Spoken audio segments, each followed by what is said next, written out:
नमस्कार मु Deepti दीप्तिस full lab को आपण मानक बहुत बहुत स्वागत। आज आम खास पिला मानक पई गोटे रेसिपी बनेबा। पिला मानक ये जो रेसिपीटा बहुत पसंद आसीबो। आउ सबुठ बड़ जिनस है खरा दिन रे तो ये आप आराम से बन पारे, किंतु खरा दिन छाड़ी बाकी सबू सीजन रे आपण एटा को बन पारे बिना खरारे, आउ गोटे वर्ष जाए स्टोर करके भी रखिपारे। तो आशा करुच्ची रेसिपी पसंद आसो समस्त को। स्किप करंतुनी वीडियोटी को, पूरा वीडियोटी को देखंतु। देखि सारला पर जदि रेसिपी पसंद आसुची तो प्लीज वीडियो को लाइक और शेयर कर दियंतु। चैनल नुआ देखुथिले चैनल को सब्सक्राइब करिया पई बिल्कुल भी भूलंतुनी। तो ये जो रेसिपीटा बनैबा पई फर्स्ट टाइम कौन करबा ना, ये देखंतु एमती गोटे जगह नहीं जिवे, बड़ जगह नहीं जिवे, सेथिरे आमे मापिकी नहीं जिबा सागु। एठी मु मोटा दाना सागु यूज करिछि। आपण जेकोसी भेराइटर सागु एठी नहीं पारे। पतला दाना आसुची से पतला दाना भी आपण यूज करि पारिबे।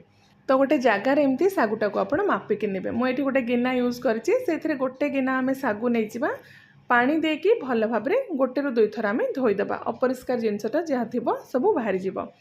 तो पानी एक्स्ट्रा पानी टाको आमे ड्रेन कर दबा बा बाहर कर दबा। ता परे से जो सागु रे आमे जो जगह आपण मापिकी नेथिबे सागु, सेथिरे दुई भाग आपण पानी ऐड करेंगे। मुझे गोटे गिना सागु नहीं, एथिरे आमे दुई गिना देदेबा पानी। पानी देकी ताकू आमे बतुरिया पई रखीदेबा पाखापाखि 3 रु 4 घंटा पई। जेहेतु बड़ दाना टिके टाइम लगे बतुरिया पई, छोट दाना थिले आपण गोटे घंटारे भी यूज करि परिबे। तो यहाँ को 3-4 घंटा पर रखीदबा। आ 3-4 घंटा पर ये देखु एक्स्ट्रा पानी बिल्कुल भी एथिरे नाही। जहाँ भी आमे पानी देइथिले सागुटा बतुरिकी पूरा बढ़िया से सोक कर नेछि। देखंतु पूरा नरम हो जाइछि। तो एबे हम कौन करवा ना, गोटे ग्राइंडर जार रे सब सागु को देकी सेथिरे आउ गोटे गिना एक्स्ट्रा पानी देकी ताको पूरा चिकण करके बाटीदबा। देखंतु ए गिनारे मु सागु मापिकी नेइथिली। आगुरु आमे 2 गिना पानी एथिरे ऐड करथिले, आउ गोटे गिना एक्स्ट्रा पानी देकी ताको भल भाबरे आमे पूरा फाइन करके बाटीदबा। खदड़ा अंश बा दरदरा जेमती न रहे आपण ध्यान रखिबे, पूरा चिकण करके ताको बाटी देबे। देखंतु एथिरे बिल्कुल भी खदड़ा अंश नाही, पूरा एमती फाइन करके आपण बाटी देबे। तो एबे हम कौन करवा ना, ये जो सागु बटारे जो गिनारे आपण सागु मापिकी नहीं सेम गिना आपण यूज करेंगे। ये आम आउ 2 गिना एक्स्ट्रा पानी यूज करवा। तो गोटे गिना सागु पाई आम ये 5 गिना यूज करवा पानी। जदि पतला दाना सागु अच्छी तो पाखापाखि 4.5 गिना बा 4 गिनार टिके बेसी आपन को पानी लगी पारे। तो एबे आम से स्वाद हिसाब से लुण देदेबा। लुण दे सारा पर भल भाव में यहाँ को मिक्स करदे। आउ ये ना आपड़ जदि चाहिए मसला आपण के हिसाब से ऐड करेंगे, जमती कि गोटा जीरा, कला जीरा, जुआणी, जहाँ भी आपन को पसंद, लंका गुंड बा कंचा लंकार पेस्ट जमती आपन को पसंद सेमती ऐड करेंगे। किंतु जेहेतु मुझे छोट पिला मानक पई बनाउची कौन से मसला ऐड करनी। तो एबे आमे गैस ऑन करके गोटे मोटा कड़ाई गरम करवा। से जो सागु बटाटा को देकी मीडियम टू हाई फ्लेम रे एटा को कंटिन्यू चलेकी कुक करवा। मोटा कड़ाई आप ने सागुटा तले लगभग, पतला कड़ाई नेले सागु बटाटा आपणकर तले लगिज। तो यहाँ को ना आप कंटिन्यू चलेबे, हाथ बिल्कुल भी छाड़बेनी। 5-7 मिनिट टाइम लगे, बेसी टाइम लगभग। आउ धीरे धीरे आप देखिए सागु बटाटा एमती पूरा थिक हवा स्टार्ट हो। आउ जेते बेले देखिए सागु बटाटा आपणकर ए टाइप थिक होके टिके ट्रांसपेरेंट हवा को लगिबो, जानबे जे ये जो सागु बटाटा पूरा भल भाव में कुक हो गला। तो ये आमर एटा रेडी हो जाइए। एबे हम कौन करवा ना, ये जो सागु बटाटा को गैस बंद करके टिके ठंडा हाँपाई छाड़ीदबा। बेसी ठंडा करेंगे, ठंडा हो सारा पर यहाँ पूरा थिक हो।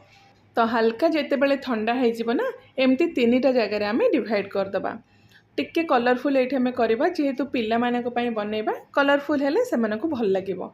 तो 3टा जगार 3 भाग करके एमती आम बाहर करदबा। तो एबे आम एथिरे कलर ऐड करवा।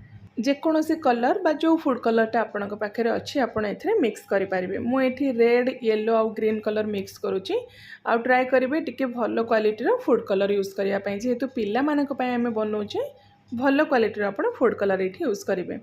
तो ये देखंतु गोटे गोटे ड्रॉप ही मु फूड कलर यूज करी, बेसी ऐड करनी। कलर दे सारा पर आपण भल भाव में यहाँ को मिक्स करदे। ये देखंतु रेड, येलो और ग्रीन ये 3टा जाक कलर आमर जो सागुर मिक्सचरटा पूरा रेडी हो जाइए। आउ ये देखंतु अल्प किछि सागुर जो मिक्सचरटा मु एमती रखी बिना कलर मिक्स करके एटा को आम एमती प्लेन बनैबा, कौन से कलर एथिरे मिक्स करवानी। तो एबे हम कौन करवा, देखंतु ये पाइपिंग बैग मु किछि नेछि, रेडीमेड आसुची मार्केट रे। आउ जदि नाही तो आपण कौन करवा ना, जेकोसी क्षीर पैकेट बा तेल पैकेट नहीं जिबे। से जो पैकेट रे आपण ये जो सागुर मिक्सचरटा को भर्ती करके गोटे कॉर्नर रू आपण छोट खंडे काटिदेबे। तो ये जो तेल बा क्षीर पैकेट को आप as a piping bag use करें। तो ये देखूँ आम भर्ती करदे 3टा जाक कलर 3टा पाइपिंग बैग रे भर्ती करदे। आउ जो प्लेन आम रखी ताकू भी आउ गोटे पाइपिंग बैग रे ये भर्ती करदे। तो 4टा पाइपिंग बैग ये पूरा रेडी हो गला। 4टा जाक कलर मु बैग भितर भर्ती कर देछि। तो एबे आमे पाइपिंग बैग रे एमती ऊपर पटू भल भाव बांधी दबा टाइट करके। जदि पारिबे रबर बैंड रे भी आपण ताकू बांधी पारिबे। तापरे गोटे कैंची साहाय्य तार जो टिपटा को आपण काटी देबे। तो ये जो आप होलटा बनइबे ना टिके मोटा करेंगे, टिके बड़ खंडे काटबे, कहीं ये जो सागुटा सुखी सारा पर आहरी पतला हो मोर टिके ये पतला अच्छी आपण टिके मोटा करके ये काटबे। तो नेक्स्ट देखो एमती गोटे पॉलीथिन रो सीट मुझे यहाँ गोटे अट्टा पैकेट बा अट्टार जो बैगटा आसूँ पॉलीथिन रो बैग से यूज करेछि ताको पूरा काटी देछि आ तार भीतर पटे आमे बनइबा। तो ये ना जेकोसी डिजाइन आप बनई पारे सेटा आपणकर क्रिएटिविटी ऊपर डिपेंड करुच्ची। आउ जेहेतु यहाँ मुझे स्पेशली पिला मानक पई बनाऊँगी तो आमर जो अल्फाबेट आसूँ ए टू जेड जाए आम ये लिखा। तो स्टार्टिंग रे ये जो आप बनइबे ना जो लेटर आप लिखे टिके एपट सेपट हो पारे किंतु धीरे धीरे जिते आप लिखा स्टार्ट करेंगे ना यहाँ बहुत इजी हो पाला आप जो कम जब इनवल्व करेंगे से बहुत खुशी होकर करेंगे और बहुत खुशी लगे से देखूँ यू मु सबू जो कलर आमर थिला से मु अल्फाबेट सबू लेटर गुड़ाक लिखिदे। तो एबे आमे ये जो पॉलीथिन सीट को फैन तले पूरा राति सारा पाई रखीदबा। खरा आगे बिल्कुल भी दबानी फैन रे ही बा फैन पवन रे एटा पूरा बढ़िया से सुखी जीव।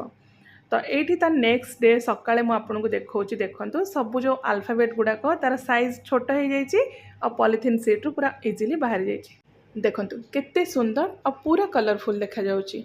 जदि खरा अच्छी तो आप खरारे भी यहाँ रखिपारे और जदि खरा ना अलग सीजन रे आप बनाउछंती तो फैन तले भी आप 1.5 ରୁ 2 दिन रखिदेवे पूरा बढ़िया से ये सुखी गले गोटे एयरटाइट कंटेनर रे भरिकी आप पूरा वर्षे जाए यहाँ स्टोर करेंगे बिल्कुल भी खराब हेनी।